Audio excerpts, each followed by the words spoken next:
Hello, welcome back to tarot with അനല.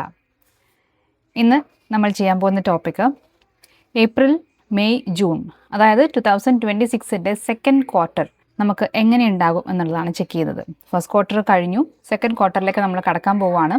നിങ്ങളുടെ love life, financial life, പിന്നെ career, ഇതിലൊക്കെ എന്താണ് സംഭവിക്കാൻ പോകുന്നത് എന്ന് നമുക്ക് നോക്കാം. ഇന്ന് 2 പൈൽ റീഡിംഗ് ആണ്. പൈൽ നമ്പർ 1 and 2 ഇവിടെ ഉണ്ട്. ഇതിൽ നിന്നും നിങ്ങൾക്ക് ഇൻറ്റ്യൂറ്റീവ്ലി കണക്ട് ചെയ്യാൻ പറ്റുന്ന ഒരു പൈൽ നമ്പർ സെലക്ട് ചെയ്യുക. അതിനുശേഷം റീഡിങ്ങിലേക്ക് പോവുക. പേഴ്സണൽ റീഡിംഗ് ആവശ്യമുള്ളവർ സ്ക്രീനിൽ കൊടുത്തിരിക്കുന്ന നമ്പറിൽ കോൺടാക്റ്റ് ചെയ്യുക. ടാരോ റീഡിങ്ങിനൊപ്പം നമ്മൾ aura reading, reiki healing, crystal bracelets എന്നീ സർവീസുകളും പ്രൊവൈഡ് ചെയ്യുന്നുണ്ട്. താല്പര്യമുള്ളവർ DM ചെയ്യുക, നമുക്ക് സംസാരിക്കാം. നമുക്ക് റീഡിങ്ങിലേക്ക് പോവാം. ഹലോ, പൈൽ നമ്പർ 1ൻ്റെ റീഡിംഗ് ആണ്. 2026-ൻ്റെ സെക്കൻഡ് ക്വാർട്ടർ നമുക്ക് എന്താണ് കൊണ്ടുതരാൻ പോകുന്നത് എന്ന് നോക്കാം.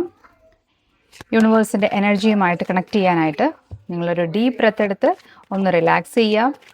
Love life, finance, career, health, ഈ 4 ഏരിയകളിൽ എന്താണ് സംഭവിക്കാൻ പോകുന്നത്, പിന്നെ ഓവറോൾ ആയിട്ട് എന്താണ് നമുക്ക് വരാൻ പോകുന്നത്, ഇത്രയും കാര്യങ്ങളായിരിക്കും നമ്മൾ ചെക്ക് ചെയ്യാം. ഓക്കെ, ആദ്യമായിട്ട് നമുക്ക് നമ്മുടെ ലവ് ലൈഫിൽ എന്താണ് പ്രതീക്ഷിക്കാൻ സാധിക്കുന്നത് എന്ന് നോക്കാം. Finance, career, health, overall energy എന്തായിരിക്കും, ഇതൊക്കെ കാര്യങ്ങളാണ് ഈ ഒരു 3 മാസത്തിനുള്ളിൽ നമ്മൾ ശ്രദ്ധിക്കേണ്ടത് എന്ന് നോക്കാം. കാർഡ്സ് നോക്കാം.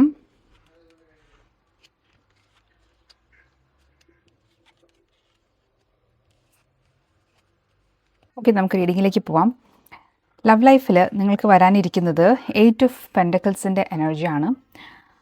അതായത് നിങ്ങളുടെ ലവ് ലൈഫിൽ നിങ്ങളുടെ ഭാഗത്തു നിന്ന് ഈ റിലേഷൻ നല്ല രീതിയിൽ മുന്നോട്ട് കൊണ്ടുപോകാനായിട്ട് നിങ്ങളുടെ ഭാഗത്തു നിന്ന് നല്ല രീതിയിലുള്ള എഫേർട്ട് വേണ്ടി വരും എന്നുള്ളതാണ്. ചില പ്രശ്നങ്ങളൊക്കെ തലപൊക്കി വന്നേക്കാനുള്ള സാധ്യതയുണ്ട്. പക്ഷേ നിങ്ങളുടെ ഒരു കമ്മിറ്റ്മെൻറ്റ്, ഒരു കണ്ടിന്യൂസ് ആയിട്ട് എഫേർട്ട് ഇടാനുള്ള ഒരു മൈൻഡ് നിങ്ങൾക്ക് ഉണ്ടാവുന്നുണ്ട്. അതുകൊണ്ട് തന്നെ വലിയ പ്രശ്നങ്ങളില്ലാതെ മുന്നോട്ട് പോകാനായിട്ട് സാധിക്കും എന്നുള്ളതാണ് കാണുന്നത്.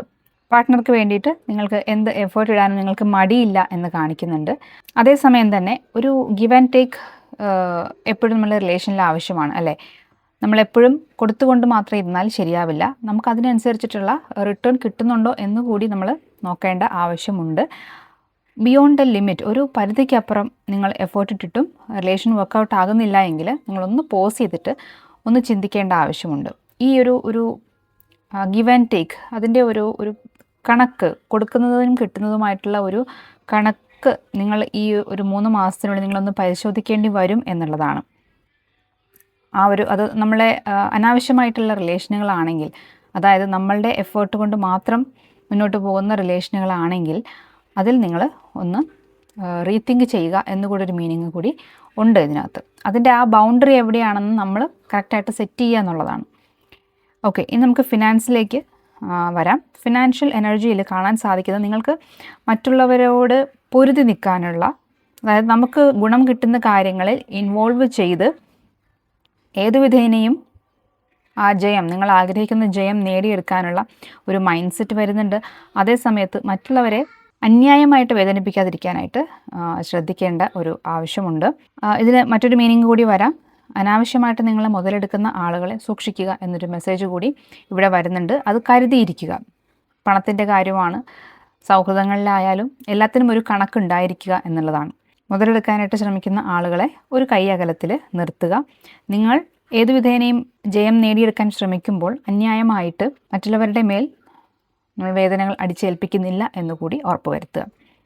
കരിയറിൻ്റെ കാര്യത്തിൽ വളരെ സ്ട്രോങ് ആയിട്ടുള്ള എനർജിയാണ് നമുക്ക് വന്നിട്ടുള്ളത്. ജഡ്ജ്മെൻറ്റ് കാർഡാണ്. കരിയർ ചേഞ്ച് ആഗ്രഹിക്കുന്നവർക്ക് വളരെ നല്ല സമയമാണ്. ഒരു പക്ഷേ നിങ്ങൾക്ക് പെട്ടെന്നൊരു ജോലി നഷ്ടപ്പെടുകയോ അങ്ങനത്തെ അവസ്ഥകൾ ഉണ്ടായാൽ പകച്ചു പോകരുത്. ഒരു ജഡ്ജ്മെൻറ്റ് കാർഡ് ആയതുകൊണ്ട് തന്നെ നമ്മൾ മനസ്സിലാക്കേണ്ടത് അത് യൂണിവേഴ്സ് നമുക്ക് കൊണ്ടുതരുന്ന ഒരു ചാൻസാണ്. നിങ്ങൾക്ക് കരിയർ മാറ്റത്തിനുള്ള ഒരു സമയം പലർക്കും ആയിട്ടുണ്ടാവാം. ഒരു ഫൈനൽ കോൾ, അതായത് നിങ്ങൾ ആഗ്രഹിച്ചു കൊണ്ടിരുന്ന ആ ഒരു കരിയറിലേക്ക് മാറാനുള്ള ഒരു അവസാന അവസരം എന്നുള്ള നിലയിൽ ചില ചാൻസസ് വന്നേക്കാം. അത് കറക്റ്റായിട്ട് മനസ്സിലാക്കി കൃത്യസമയത്ത് ഇടപെട്ട് ആക്ഷൻ എടുത്ത് അതിനെ വേണ്ട രീതിയിൽ ഉപയോഗപ്പെടുത്തുക എന്നുള്ളൊരു ഗൈഡൻസാണ് പറയാനുള്ളത്. ഹെൽത്തിൻ്റെ കാര്യത്തിലാണെങ്കിൽ നമുക്ക് പോസിറ്റീവ് എനർജിയാണ് വന്നിട്ടുള്ളത്. വേൾഡ് കാർഡാണ്. എന്തെങ്കിലും അസുഖങ്ങളൊക്കെ ഉണ്ടായിരുന്നെങ്കിൽ അതെല്ലാം മാറി നമ്മൾ ഒരു നല്ല ഹെൽത്തിലേക്ക് വരുന്നുണ്ട് എന്നുള്ളതാണ്. നല്ല രീതിയിലുള്ള ഭക്ഷണം, അതായത് കൂടുതൽ പച്ചക്കറികളും ഫ്രൂട്ട്സും അങ്ങനെ ഹെൽത്തി ആയിട്ടുള്ള ഭക്ഷണ രീതികളിലേക്ക് മാറാനുള്ള ഒരു താല്പര്യമൊക്കെ നിങ്ങൾക്ക് തോന്നാൻ സാധ്യതയുണ്ട്. പ്രകൃതിയോട് കൂടുതൽ ഇണങ്ങി ജീവിക്കാനുള്ള തീരുമാനങ്ങൾ ഒരുപക്ഷെ നിങ്ങൾ എടുത്തേക്കാം. അതുപോലെ ജിമ്മിൽ പോവുക, അല്ലെങ്കിൽ വീട്ടിൽ തന്നെ വർക്കൗട്ട് തുടങ്ങുക, നടക്കാൻ പോവുക, അങ്ങനെയൊക്കെയുള്ള ശരീരത്തിന് നല്ലതായിട്ടുള്ള കാര്യങ്ങൾ നിങ്ങൾ ചെയ്യാനുള്ള സാധ്യത കാണുന്നുണ്ട്. ഓക്കെ, സോ അപ്പോൾ ഹെൽത്തിൻ്റെ കാര്യത്തിൽ നമുക്ക് ഒന്നും പേടിക്കാനില്ല, എല്ലാം പോസിറ്റീവായിട്ട് തന്നെയാണ് കാണുന്നത്. ഒരു ഓവറോൾ എനർജി എന്ന് പറയുന്നത് 8 ഓഫ് വാണ്ട്സ് ആണ്. ഇത് വളരെ ക്വിക്കായിട്ടുള്ള ചേഞ്ചസ്, അല്ലെങ്കിൽ കാര്യങ്ങളെല്ലാം ആഗ്രഹിക്കുന്നതും ആയിട്ടുള്ള കാര്യങ്ങളൊക്കെ പെട്ടെന്ന് പെട്ടെന്ന് നടക്കുന്ന ക്വിക്ക് മൂവ്മെൻ്റുള്ള വളരെ ചലനാത്മകമായിട്ടുള്ള ഒരു പീരീഡ് ആയിരിക്കും ഈ 3 മാസം എന്നുള്ളതാണ് കാണുന്നത്. ഈ സമയത്ത് നിങ്ങൾക്കൊരു ഗൈഡൻസ് ആയിട്ട് വരുന്നത് മൂൺ കാർഡാണ്. അതായത് കൺഫ്യൂഷനുകൾ ഒഴിവാക്കുക. നിങ്ങൾക്ക് കുറച്ച് ഒരു ബ്രെയിൻ ഫോഗ് പോലെയൊക്കെ തോന്നിയേക്കാം. അമിതമായിട്ടുള്ള ഫോൺ ഉപയോഗം ഒക്കെ ഉണ്ടെങ്കിൽ അത് ഒന്ന് കൺട്രോൾ ചെയ്യാനായിട്ട് ശ്രമിക്കുക. ഒത്തിരി കൺഫ്യൂഷൻസ് കാര്യങ്ങളൊക്കെ ഉണ്ടെങ്കിൽ അതിനൊക്കെ ഒന്ന് കൺട്രോൾ ചെയ്യേണ്ട ആവശ്യമുണ്ട്. കാരണം മൂൺ കാർഡ് ഒരു ഡിപ്രഷൻ്റെയും കൺഫ്യൂഷൻ്റെയും ഒക്കെ ഒരു കാർഡായിട്ടാണ് നമ്മൾ പറയുന്നത്. ഇത് ഒഴിവാക്കി കഴിഞ്ഞാൽ നിങ്ങളിലേക്ക് വരുന്ന പ്രശ്നങ്ങളെ കൃത്യസമയത്ത് കാണാനും കറക്റ്റ് ആക്ഷൻ എടുക്കാനും നിങ്ങളെ കൊണ്ട് കഴിയും. പക്ഷേ നമ്മൾ ഈ ഒരു മായ വലയത്തിൽ പെട്ട് കിടക്കുകയാണെന്നുണ്ടെങ്കിൽ എന്താണ് സംഭവിക്കുന്നതെന്നുള്ള ഒരു ഐഡിയ ഉണ്ടാവില്ല. ലൈഫിൻ്റെ ഒരു സ്മൂത്ത് ഫ്ലോയിങ്ങിന് ഒരു തടസ്സം വന്നേക്കാം എന്നുള്ളതാണ് പറയാനുള്ളത്. സോ റീഡിങ് ക്ലിയർ ആയെന്ന് വിചാരിക്കുന്നു. മറ്റൊരു വീഡിയോയുമായിട്ട് നമുക്ക് വീണ്ടും കാണാം. Thank you. ഫയൽ നമ്പർ 2ൻ്റെ കാർഡ്സ് ഷഫിൾ ചെയ്തത് ഞാൻ റെക്കോർഡ് ചെയ്യാനായിട്ട് വിട്ടുപോയിട്ടുണ്ട്. ഇതൊക്കെയാണ് നമുക്ക് വന്നിട്ടുള്ള കാർഡ്സ്. ഇത് നിങ്ങളുടെ ലവ് ലൈഫ്, ഇത് ഫിനാൻസ്, ഇത് കരിയർ, ഇത് ഹെൽത്ത്, ഇത് നിങ്ങൾക്കുള്ള ഒരു ഓവറോൾ എനർജി, ഇത് ഒരു ഗൈഡൻസ് എന്ന രീതിയിലാണ് ഇത് പോകുന്നത്. നമ്മൾ നോക്കാൻ പോകുന്ന ടോപ്പിക് എന്ന് പറയുന്നത് വരുന്ന 3 മാസങ്ങൾ, അതായത് 2026ൻ്റെ second quarter, April, May, June മാസങ്ങളിൽ എന്താണ് ഈ പറഞ്ഞ ഏരിയകളിലൊക്കെ എന്താണ് സംഭവിക്കാൻ പോകുന്നതെന്നാണ് നമ്മൾ നോക്കുന്നത്. ഓക്കെ, നമുക്ക് റീഡിങ്ങിലേക്ക് പോവാം. ഇവിടെ മൊത്തത്തിൽ നോക്കുമ്പോൾ എനിക്ക് മനസ്സിലാവുന്നത് നിങ്ങൾ യാഥാർത്ഥ്യത്തിൽ നിന്നും വളരെ അകലെയാണ് നിൽക്കുന്നത്. നിങ്ങൾ പല കാര്യങ്ങളും ഇതുവരെ തിരിച്ചറിഞ്ഞിട്ടില്ല. സത്യങ്ങൾ നിങ്ങൾ മനസ്സിലാക്കുന്നില്ല, അല്ലെങ്കിൽ മനസ്സിലാക്കാൻ നിങ്ങളെ തന്നെ അനുവദിക്കുന്നില്ല എന്നുള്ളതാണ്. പലതവണ നിങ്ങളുടെ മുന്നിൽ കാര്യങ്ങൾ വ്യക്തമായി വന്നിട്ടും നിങ്ങൾ വീണ്ടും ഓവർ തിങ്ക് ചെയ്തുകൊണ്ടിരിക്കുകയാണ്. മുൻപ് നടന്ന ചില കാര്യങ്ങളിലേക്ക് നിങ്ങൾ വളരെയധികം ക്ലിങ് ചെയ്ത് നിൽക്കുന്നതായിട്ടാണ്. പാസ്റ്റ് നിങ്ങൾ വിട്ടുകൊടുക്കാൻ തയ്യാറാവുന്നില്ല. മാറ്റങ്ങൾ വരുന്നത് നിങ്ങൾ അംഗീകരിക്കാൻ തയ്യാറല്ല. അങ്ങനെയൊക്കെയാണ് എനിക്കിവിടെ ഫീൽ ചെയ്യുന്നത്. നിങ്ങളുടെ ലവ് ലൈഫിൽ നമുക്ക് 7 ഓഫ് വാണ്ട്സ് ആണ് വന്നിട്ടുള്ളത്. എവിടെ നിന്നൊക്കെയാണ് എന്നറിയാൻ വയ്യാതെ ചില പ്രശ്നങ്ങളിൽ നിങ്ങൾ പെട്ടു നിൽക്കുന്നതായിട്ടാണ് എനിക്ക് കാണുന്നത്. നിങ്ങൾക്ക് തന്നെ മനസ്സിലാവുന്നില്ല ഇത് എവിടെയാണ് കുഴപ്പം സംഭവിച്ചുകൊണ്ടിരിക്കുന്നത്, എങ്ങനെയാണ് ഇതിന് ഒരു പരിഹാരം കാണേണ്ടത് എന്നൊന്നും നിങ്ങൾക്ക് മനസ്സിലാവുന്നില്ല. ആരോടാണ് എന്തിനോടാണ് എന്ന് അറിയാതെ ഫൈറ്റ് ചെയ്തുകൊണ്ടിരിക്കുന്ന ഒരു അവസ്ഥയാണ് എനിക്ക് നിങ്ങളുടെ ലവ് ലൈഫിൽ കാണാൻ പറ്റുന്നത്. ഇതിനൊക്കെ എന്താണ് ഒരു സൊല്യൂഷൻ എന്നുള്ളത് നമുക്ക് നോക്കാം. നമ്മുടെ ഫൈനൽ കാർഡിലേക്ക് വരുമ്പോൾ നമുക്ക് ലവ് ലൈഫിൽ എന്തൊക്കെ ചില പ്രശ്നങ്ങളാണ് എനിക്ക് കാണാൻ പറ്റുന്നത്. നിങ്ങൾ ഇതിനെക്കുറിച്ച് ഒത്തിരി ടെൻഷൻ അടിക്കേണ്ട. കാരണം ഇതൊരു മൈനർ അർക്കാന കാർഡാണ്. നമ്മളുടെ തോട്ട്സ് കൊണ്ടും കറക്റ്റായിട്ടുള്ള ആക്ഷൻ കൊണ്ടും നമുക്കതിനെ മറികടക്കാൻ കഴിയുന്നതേ ഉള്ളൂ. സോ നമുക്ക് നമ്മളുടെ ഫൈനാൻഷ്യൽ റീഡിലേക്ക് പോവാം. 4 ഓഫ് കപ്സ് ആണ് ഫൈനാൻഷ്യൽ എനർജി ആയിട്ട് വന്നിട്ടുള്ളത് വരുന്ന 3 മാസത്തേക്കും. എനിക്ക് കാണാൻ പറ്റുന്നത് നിങ്ങളുടെ ലോൺ ആപ്ലിക്കേഷനോ അല്ലെങ്കിൽ നിങ്ങൾ കടം ചോദിച്ച പൈസയോ കിട്ടാനായിട്ട് താമസം വന്നേക്കാം. അഥവാ ചിലപ്പോൾ നിങ്ങൾക്ക് വരുന്ന പൈസ നിങ്ങൾ സ്വീകരിക്കാൻ നിങ്ങൾ തയ്യാറാവുന്നില്ല. ഒരുപക്ഷെ നിങ്ങൾ കാണാതെ പോകുന്നതായിരിക്കാം. ഒരു വരുമാനത്തിനുള്ള മാർഗം നിങ്ങൾ കാണാതെ പോകുന്നതായിരിക്കാം.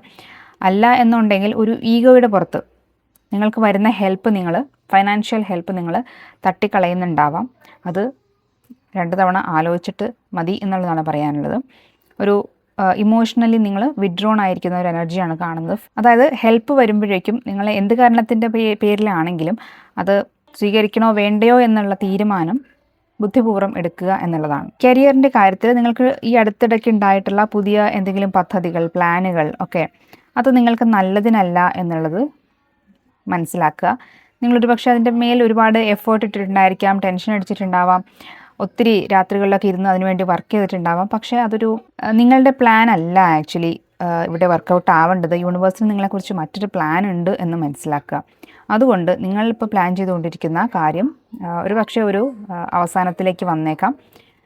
പക്ഷേ അവിടെയും നമുക്ക് ഒരു പ്രതീക്ഷയ്ക്ക് വകയുണ്ട്. അതിനുശേഷം പുതിയൊരു വാതിൽ നിങ്ങളുടെ മുന്നിൽ തുറക്കുന്നതായിരിക്കും. കുറേ നാളുകളായിട്ട് നിങ്ങൾ എഫേർട്ട് ഇട്ടുകൊണ്ടിരുന്ന ഒരു കാര്യം നിങ്ങളുടെ പ്രതീക്ഷയ്ക്ക് വിരുദ്ധമായിട്ട് അവസാനിച്ചു പോകാനും, എന്നാൽ അതോടൊപ്പം തന്നെ നിങ്ങൾ പ്രതീക്ഷിച്ചിട്ടില്ലാത്ത ഒരു പുതിയ വാതിൽ തുറന്നു വരാനും ഒരു ചാൻസ് കാണുന്നുണ്ട്. അങ്ങനെ തുറന്നു വരുന്ന വാതിൽ, നിങ്ങളായിട്ട് എഫേർട്ട് എടുക്കാതെ തുറന്നു വരുന്ന വാതിൽ എന്ന് പറയുന്നത് അത് യൂണിവേഴ്സിൻ്റെ നിങ്ങൾക്കുള്ള ഒരു ഗിഫ്റ്റാണ്. അതിലേ നിങ്ങൾ സഞ്ചരിച്ച് നോക്കുക, നിങ്ങൾക്കവിടെ സക്സസ് ആയിരിക്കും ഉണ്ടാവുക. ഹെൽത്തിൻ്റെ കാര്യത്തിൽ കുറച്ചൊന്ന് ശ്രദ്ധിക്കേണ്ട ഒരു സമയമാണ്. ഓവർ തിങ്കിങ് ഒഴിവാക്കുക.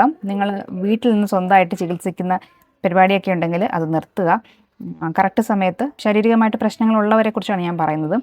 വെറുതെ ആലോചിച്ചുകൊണ്ടിരിക്കാതെ നിങ്ങൾ കറക്റ്റ് സമയത്ത് വൈദ്യസഹായം തേടേണ്ടത് ആവശ്യമാണ്. ഇനിയിപ്പോൾ ഡോക്ടർ കാര്യങ്ങൾ വ്യക്തമായിട്ട് നിങ്ങൾക്ക് പറഞ്ഞു തന്നിട്ടുണ്ടെങ്കിൽ പോലും ആളുകൾ വീട്ടിൽ വന്നിരുന്ന് ഓവർ തിങ്ക് ചെയ്യാറുണ്ട്. അങ്ങനെയായിരിക്കുമോ ഇങ്ങനെയായിരിക്കുമോ എന്നൊക്കെ. അതും ഒഴിവാക്കുക. ഓവർ തിങ്കിങ് കൊണ്ടുള്ള കുഴപ്പങ്ങൾ ഒഴിവാക്കാനായിട്ടുള്ള ഗൈഡൻസ് ആണ് ഇവിടെ വരുന്നത്. ഇനി ഓവറോൾ എനർജി ആയിട്ട് വരുന്നത് ടവർ കാർഡാണ്. അത് റിവേഴ്സ് ആയിട്ടാണ് നമുക്ക് വന്നിട്ടുള്ളത്. ഇവിടെയാണ് ഞാൻ പറഞ്ഞത്, നിങ്ങൾ ചില കാര്യങ്ങൾ മനസ്സിലാക്കേണ്ട കാര്യങ്ങൾ മനസ്സിലാക്കാൻ തയ്യാറാവാതെ നിങ്ങൾ ഇരിക്കുന്നുണ്ട്. അത് ഒഴിവാക്കുക. സത്യം നിങ്ങൾ തിരിച്ചറിയണമെന്നുള്ളതാണ്. അതുപോലെ നമുക്ക് ഫുൾ എനർജിയും വന്നിട്ടുണ്ട്. ഇപ്പോൾ നിങ്ങളുടെ ലൈഫിൽ യൂണിവേഴ്സിന് ഇടം കൊടുക്കേണ്ടുന്ന സമയമാണ്. നിങ്ങളിപ്പോൾ ഒരു ടഫ് പീരീഡിലാണ് നിങ്ങൾ പോയിക്കൊണ്ടിരിക്കുന്നത്. ഒരു ഹീലിംഗ് പീരീഡാണ്. നിങ്ങൾക്ക് എല്ലാ മേഖലകളിൽ നിന്നുമുള്ള പ്രഷറുകൾ നിങ്ങളുടെ മേൽ വരുന്നുണ്ട്.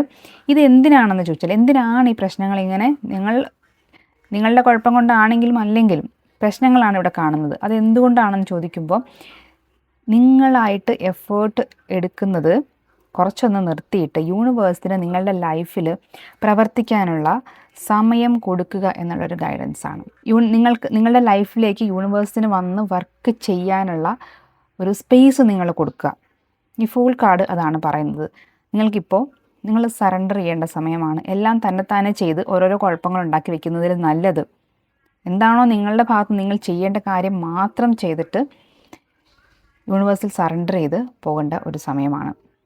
ഇവിടെ നമുക്ക് ഈ മഞ്ഞ നിറം കാണാം. അത് യൂണിവേഴ്സിൻ്റെ സപ്പോർട്ടിൻ്റെ ഒരു കാർഡാണ്. ഇവിടെയും നമുക്കൊരു മഞ്ഞ നിറമുണ്ട്. ഇത് നമ്മൾ ചേർത്ത് വായിക്കണം.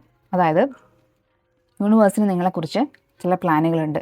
അതിനെ നിങ്ങൾ ബ്ലോക്ക് ചെയ്യാതിരിക്കുക. എപ്പോഴും യൂണിവേഴ്സിൻ്റെ പ്ലാൻ എന്ന് പറയുന്നത് നമ്മളുടെ പ്ലാനുകളേക്കാൾ മച്ച് ബെറ്റർ ആയിരിക്കും. അതുകൊണ്ട് യൂണിവേഴ്സിന് സറണ്ടർ ചെയ്യുക. നിങ്ങളിപ്പോൾ ഉള്ള അനുഭവിച്ചുകൊണ്ടിരിക്കുന്ന പെയിനുകളൊക്കെ നിങ്ങൾ അക്സെപ്റ്റ് ചെയ്യുക. ഓക്കെ, നിങ്ങളുടെ റെസ്പോൺസിബിലിറ്റി നിങ്ങൾ ഏറ്റെടുക്കുക, അക്കൗണ്ടബിൾ ആകുക നിങ്ങൾ. അതിനുശേഷം സറണ്ടർ ചെയ്ത് യൂണിവേഴ്സിനോട്, യൂണിവേഴ്സ് എന്ന് പറയുമ്പോൾ ദൈവമാകണം. നിങ്ങൾക്ക് ദൈവം എന്ന് വിളിക്കാനാണ് ഇഷ്ടമെങ്കിൽ അങ്ങനെ വിളിക്കുക. അതല്ലെങ്കിൽ യൂണിവേഴ്സ് എന്ന് വിളിക്കുക. വാട്ട് എവർ യു കോൾ, ആ ശക്തി, നമ്മളെല്ലാവരും വിശ്വസിക്കുന്ന ആ ശക്തിയിലേക്ക് പൂർണ്ണമായിട്ടും അർപ്പിക്കുക. Universe has bigger plans for you. അത് നിങ്ങൾക്ക് ഉറപ്പിക്കാം. സമാധാനമായിട്ടിരിക്കുക. പ്രശ്നങ്ങളൊക്കെ ഒഴിഞ്ഞു പോകും, പ്രൊവൈഡഡ് നിങ്ങൾ യൂണിവേഴ്സിന് വർക്ക് ചെയ്യാനുള്ള സ്പേസ് നിങ്ങളുടെ ലൈഫിൽ കൊടുക്കുക. ഇപ്പോഴുള്ളതിനേക്കാളും ബെറ്റർ ആയിട്ടുള്ള ഒരു ലൈഫ് നിങ്ങൾ തീർച്ചയായിട്ടും വരും എന്ന് ആണ് ഇവിടെ ഒരു ഗൈഡൻസ് പറയാനുള്ളത്. നിങ്ങളുടെ ഈ റീഡിങ്ങിനെ കുറിച്ചുള്ള അഭിപ്രായങ്ങൾ കമൻറ്റ് ബോക്സിൽ രേഖപ്പെടുത്തുക. മറ്റൊരു വീഡിയോയുമായിട്ട് നമുക്ക് വീണ്ടും കാണാം. Thank U.